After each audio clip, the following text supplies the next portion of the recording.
তোমরা অনেকেই আমাকে বলেছো মোমো বানাতে, তাই চলো আজ খুব কম উপকরণে এবং সহজ পদ্ধতিতে মোমো বানাই। প্রথমেই আমি কড়াইয়ে তেল নিয়ে এর মধ্যে এক এক করে রসুন কুচি, আদা কুচি, পেঁয়াজ কুচি, গাজর কুচি, মাংসটা একদম ছোটো ছোটো আমি কিমার আকারে কেটে নিয়েছি। তোমরা চাইলে মিক্সারে ব্লেন্ড করে নিতে পারো। এটাকে ভালো করে একটু সটে করার পরে একটু কষে কষে আসলে এর মধ্যে দিয়ে দেবো লঙ্কা পাতা, ধনে পাতা। তোমরা ধনে পাতাটাকে স্কিপ করতে পারো। এরপরে স্বাদ মতো লবণ আর দিয়ে দেবো গোলমরিচের গুঁড়ো। এরপর এটাকে একটু কষে আসার পরে দিয়ে দেবো এর মধ্যে চিলি সস আর ভিনিগার। তোমরা ভিনিগারটা চাইলে স্কিপ করতে পারো, আমি দিয়েছি। এরপর এটাকে ভালো করে কষানোর পরে যখন এই পর্যায়ে আসবে তোমরা নামিয়ে নেবে।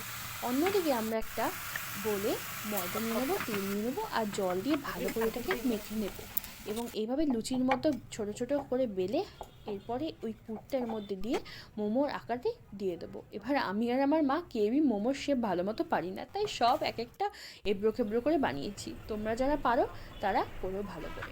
এরপরে ঘরোয়া পদ্ধতিতে যেহেতু বলেছি, তাই খুবই জোগাড়ু পদ্ধতিতে এভাবে মোমোগুলোকে স্টিম করে নিলাম। তৈরি হলো আমাদের নরম নরম সফট জুসি মোমো।